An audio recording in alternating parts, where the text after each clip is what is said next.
The Department of Public Health and Human Services is pleased to bring you Aging Horizons. Medicare, Medicaid, Social Security, fraud, legal issues, veterans benefits, and caregiving. Aging Horizons is a program dedicated to inform and prepare Montanans on these timely issues, making a difference to you and your loved ones. Here now is today's program host. Today on Aging Horizons, we have a very special show with Susan Gobb. She is the contract attorney with the Department of Public Health and Human Services, and she's going to be telling us all about estate planning documents, what documents you need to have, what ones you need to probably update, and where you can get help with updating those documents. So make sure you stay tuned to Aging Horizons because you're not going to want to miss this. Did you just text me? I didn't want to disturb you if you were sleeping. Sleeping? I'm sitting right next to you, silly. There you are. Hey, I found a couple of Medicare helping programs online that I think we ought to look into. It says if we qualify, we can get help paying for our prescription drugs. Oh, and there's a program that can help pay our Part B premium. To learn more about extra help and Medicare savings programs, call your local SHIP counselor today. Maybe I better text him. Someone who said they were from Medicare called and asked for my personal information. I noticed a charge on my Medicare statement for a test I don't remember having. I got a letter offering me free medical equipment if I gave them my Medicare number. Something didn't seem right. It seemed too good to be true. If something seems odd, it's probably fraud. Call Senior Medicare Patrol at 800-551-3191 to report fraud. This project is supported by a grant by the Administration for Community Living. Here in Montana, we love our outdoor activities. Unfortunately, few of them are risk-free. Indeed, Montana is second in the nation per capita in head injuries that can destroy the lives of people we love. That's why you should insist your family always wear protective helmets. But you can do even more. When you fill out your vehicle registration this year, circle the Y and donate $1 to support traumatic brain injury prevention and education. Now that's using the old noggin. Today, class, we'll be discussing the term ombudsman, a word we borrowed from the Swedes and never gave back. Say you're a resident or you have a loved one in long-term care. Now, what do you do if you're not happy with the care and services you receive? You call your long-term care ombudsman, of course. Your ombudsman is available to support you and your rights. An advocate on your behalf could be the ticket. This is your home. If you have questions, the numbers right there below me have all the answers. Class dismissed. Welcome to Aging Horizons, brought to you by the Department of Public Health and Human Services. I'm your host, Katie Lovell. Today we're speaking with Susan Gobb. She's a contract attorney with the Department of Public Health and Human Services, and she's going to be talking to us all about estate planning, and more specifically, how to look at estate planning when you or someone you know has been diagnosed with Alzheimer's or dementia, and what could that really mean when you're looking at estate planning and the timelines and what you can really do and not do. So, Susan, thank you so much for joining us today. It's a pleasure, as always. So, Susan, when we think about Alzheimer's or dementia, that's really a spectrum. It's a journey. Can you tell me a little bit about when someone is diagnosed, what are the things that they need to start looking at? When you have someone that has been diagnosed, and we know that fully half the people with dementia in Montana don't get diagnosed, it's very, very important that you let them participate in their own planning. And that means things like getting powers of attorneys updated, a will, thinking about long-term care. All of those are very important, particularly when one is looking at the Medicaid look-back rule, which applies to any transactions that take place 5 years before anybody enters a facility. So there's many different things you need to think about. At what point in someone's journey should they look at doing these documents, and at what point are they no longer able to do so? Well, everybody's journey is different. Some people's dementia goes pretty rapidly. Some people will be diagnosed and still be hanging around 20 years later. So what you want to look at is, how is this person communicating? What's their mental capacity? With many people, capacity comes and goes. They might be great Tuesday morning, and Wednesday afternoon, they can't remember anything. So what you want to do is make sure that you capture, you capture this individual on a day where they are having a good day, that they can understand, that they can communicate what their wishes are. And also, if you are the partner with someone with dementia, it is not uncommon to have power of attorneys that name agents that are your spouse or your personal representative in your will. And I think that's really hard for the caregiver / care partner to understand, that they probably can't put the individual with the disease on as their agent anymore, when they've always relied on this person their entire adult life. And that is a really hard thing to come to grips with, and the fact that they won't be the person that will be administering your estate. Sure. So really, the estate planning goes from just the person suffering with the disease to the partner and the spouse. Someone, they also need to be looking at adjusting their estate planning. Right. And we find that many people have documents that are perfectly good. They've been there for 20, 30 years and they're fine. But this is the time when you need to adjust them. There are what we call the 5 Ds, and I can't always remember them, but one of them is dementia. So when somebody has been diagnosed with dementia, that's the minute you pull out your estate planning documents and you take a look at them.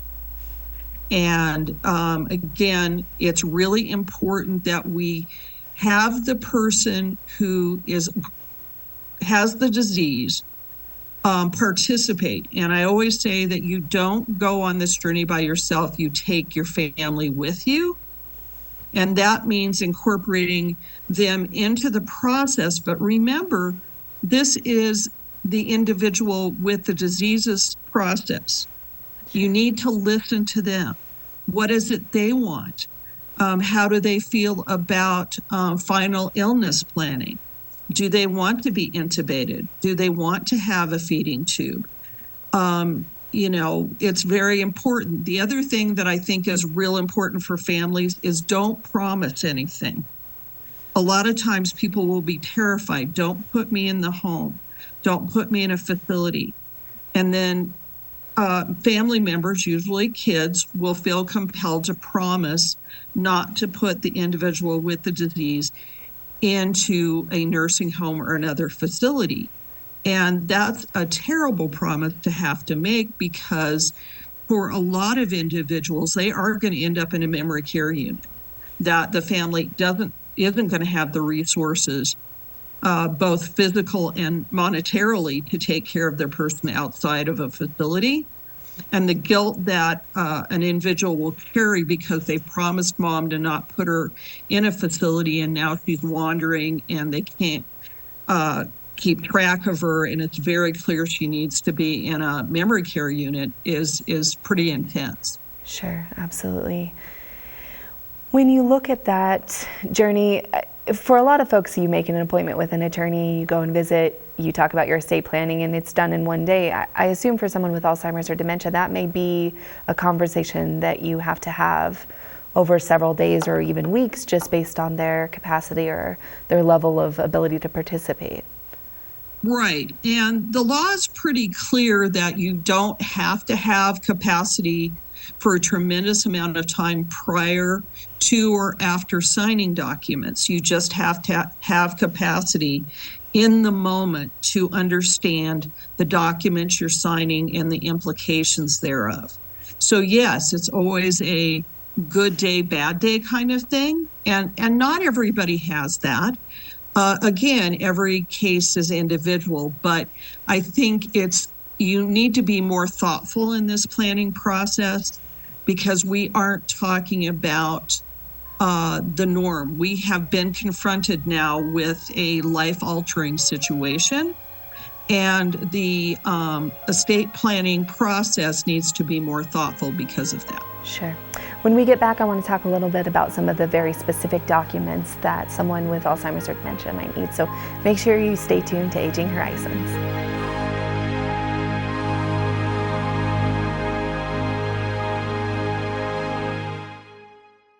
A message from FireSafe Montana. While a prescribed fire can put smoke in the air for several days, a wildfire can rage for weeks or more. Restoring fire to an ecosystem can be essential to maintaining desired range and forest habitat. Proper use of fire can minimize both short and long-term fire risk to nearby populations and property. For more information, contact FireSafe Montana today. This message brought to you in part by Northwestern Energy and aired by the Montana Broadcasters Association. You've probably seen some big-name celebrities on your TV lately talking about all the Medicare benefits you're missing out on. But the insurance companies who are paying for these ads may be pushing benefits not available in Montana. Fortunately, help is available from a friendly state health insurance assistance program counselor who can help you sort it all out. It's free, and we screen everyone for eligibility regardless of your zip code. It's Montanans helping Montanans. Call today. Montana's veterans answered the call. Now our veteran service officers are here to answer theirs. Whether it's filing a claim, accessing healthcare, or navigating earned benefits, you're not alone. Our VSOs provide expert guidance at absolutely no cost to you. You served our nation. Let us serve you. Visit your local VSO today. Call 406-324-3742 or visit veterans.mt.gov. Montana serving veterans. Hey caregivers, did you know that respite time is your time? How will you spend it? When the weather's good, I gotta get away for some fishing, and that's a must. Fred Dahlbeck. Clancy. My grandson tells me we suck at golf. Fun though. And there's never enough time to keep the old 57 Chevy happy. Montana Lifespan Respite. Respite for caregivers. It's okay to need it. It's okay to want it. It's okay to get it. Come on, girl. Welcome back to Aging Horizons. Today we're speaking with Susan Gobbs. She's a contract attorney with DPHHS's Aging and Disability Legal Assistance Program, and she's talking to us all about estate planning and how those are affected by a dementia diagnosis. Susan, again, thank you so much for being here. I want to go through each of the documents that we typically think of when we think of estate planning and talk a little bit about what the document is and how it might be affected by a dementia diagnosis. So let's start with powers of attorney. So there are two powers of attorney that we most traditionally think of when we think of estate planning. So one is financial and one is healthcare. Can you tell me a little bit about those documents and how they might be affected by a dementia diagnosis? Sure. We'll start with the durable power of attorney for healthcare. Now, this is not a statutory form. Every lawyer, every law office has something a little bit different. The one that we have in our program is pretty specific. It's about 8 pages long, and it goes through a lot of the different things that you're going to ask an agent. That's the person who's going to make the decision for the individual, the principal, who can no longer make the decisions for themselves. And this particular document does go into end-of-life planning, and you have the ability to have special instructions about how you want that handled. And you can always put special instructions in that relate specifically to the dementia.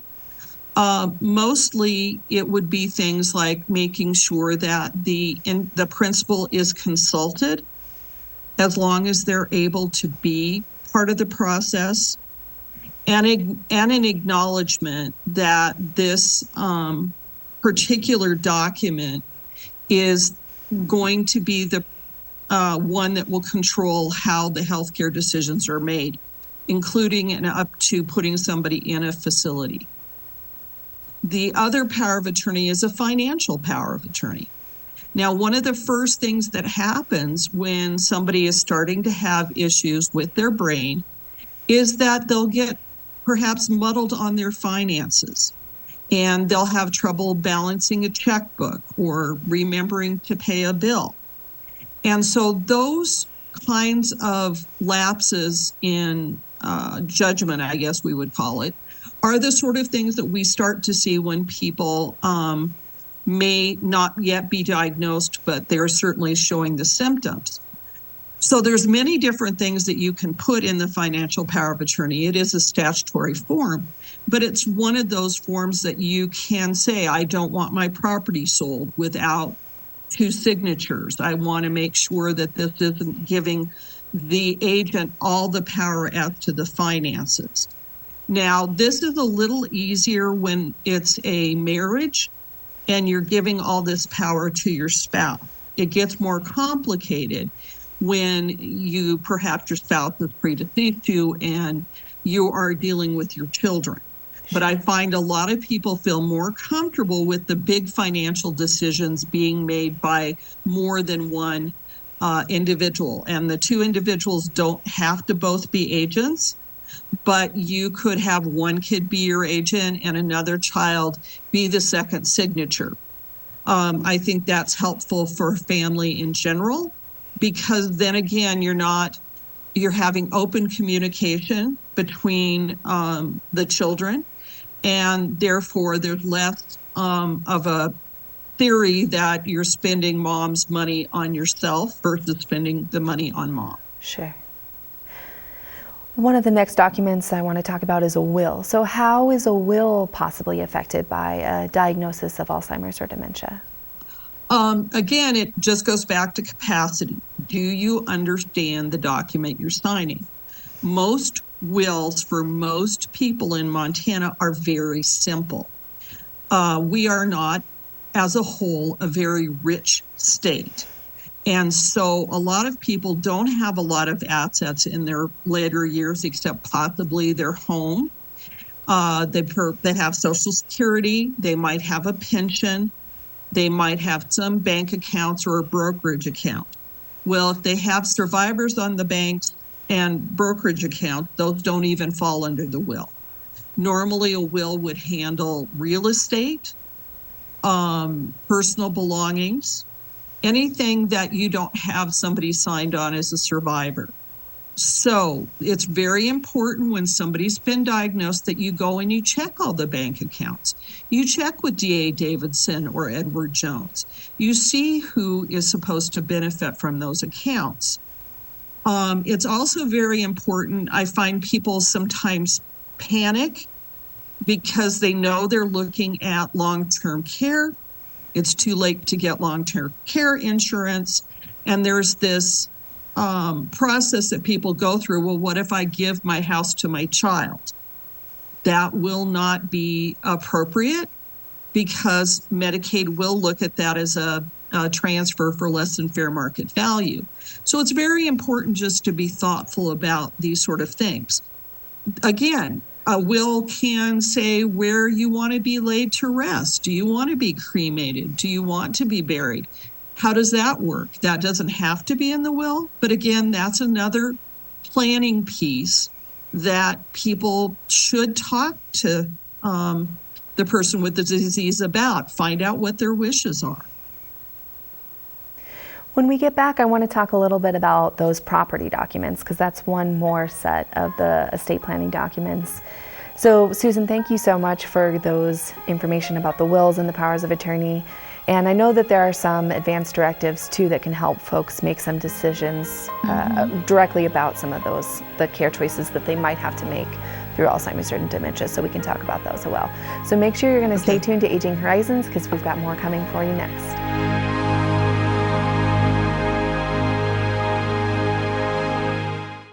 With as many as 1 in 10 Americans at risk for Alzheimer's or some other form of dementia, chances are someone you know and love will receive that diagnosis. When that happens, you may well feel devastated, but know that you are not alone. Help is available. You don't have to face dementia by yourself. Call the free 24/7 Alzheimer's Association helpline, 800-272-3900, for guidance and support. Out here, we love our animals, from the wildlife to the livestock. Inside, it's the same. They're just like family. We keep them happy and healthy, most of the time. Secondhand smoke puts pets at risk for cancer, feline lymphoma, vomiting, increases the risk of tumors and lung cancer. even causes eye and skin disease. Secondhand smoke puts your pet's life at risk. Hey, caregivers, did you know that respite time is your time? How will you spend it? Respite is really perfect for things I like to do, but my son isn't interested in. Vicki Henry, Manhattan. Gardening isn't one of his favorite things, and he knows and likes his caregivers a lot, so it's a win-win. Or even something as simple as a bike ride becomes possible when I know that someone I trust is with him. Montana Lifespan Respite. Respite for caregivers. It's okay to need it. It's okay to want it. It's okay to get it. It's good for both of us. I was diagnosed with diabetes in 1992, and I went into denial. It made me angry. I was a professional chef, and I didn't want to change my eating style. It took me a long time to get serious about managing my health.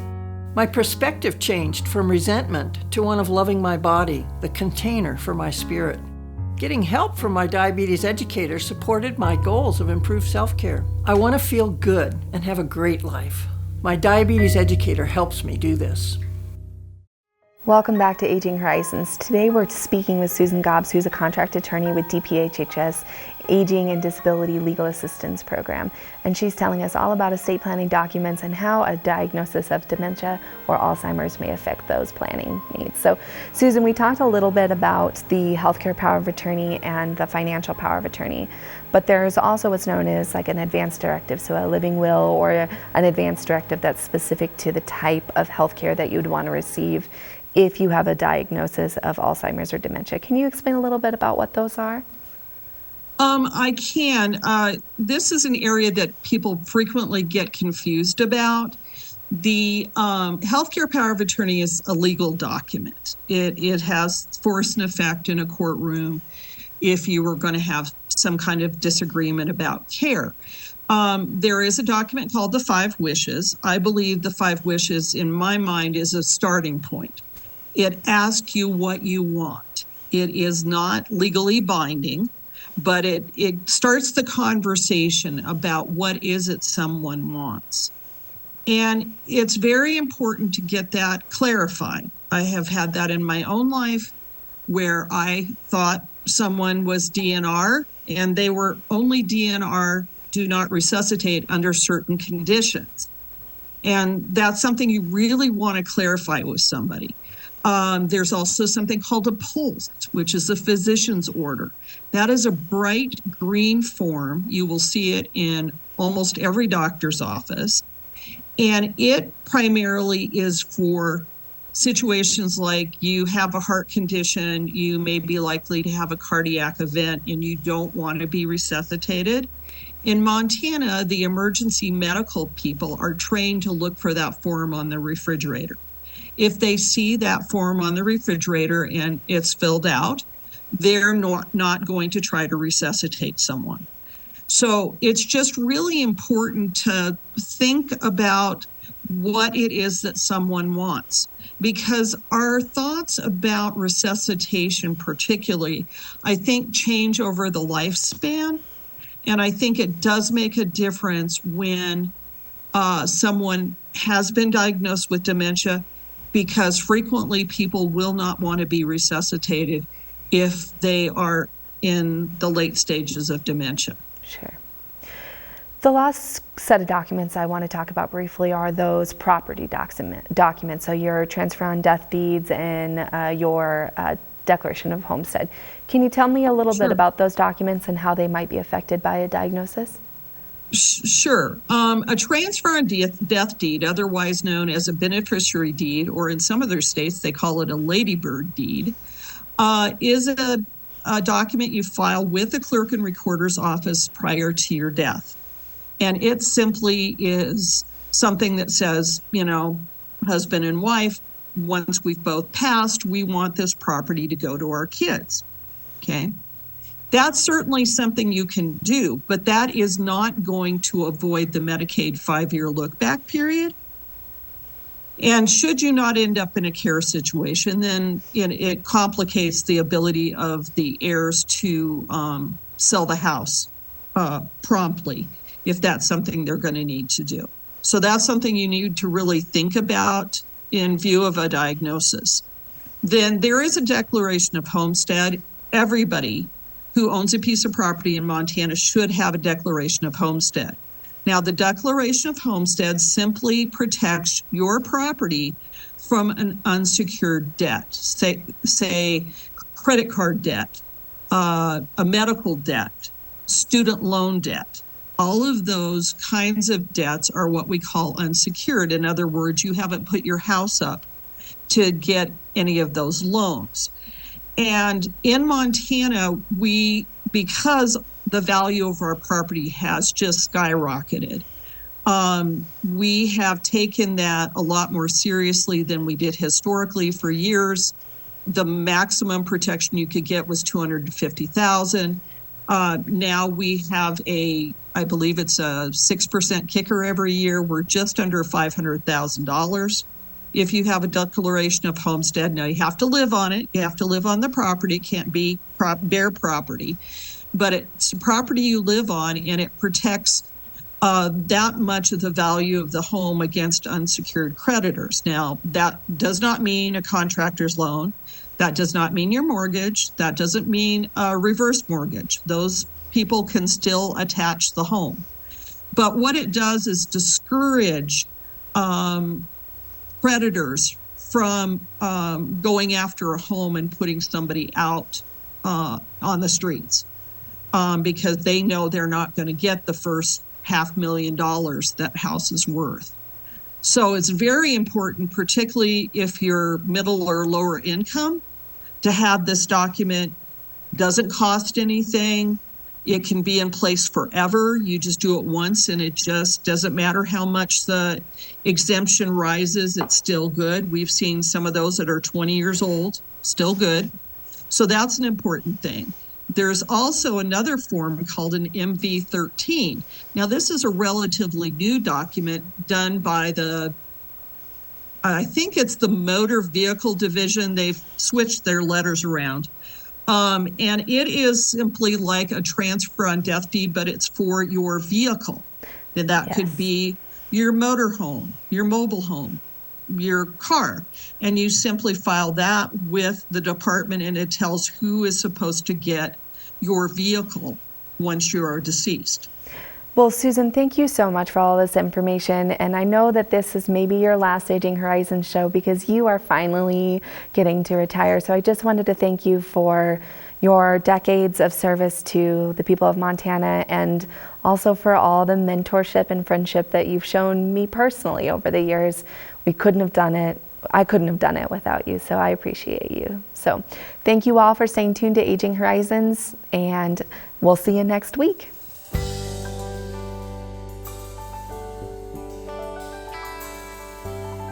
Special thanks to the Department of Public Health and Human Services for their continued support. Hosts on Aging Horizons are program specialists at the Montana Office on Aging. Production facilities provided by Video Express Productions.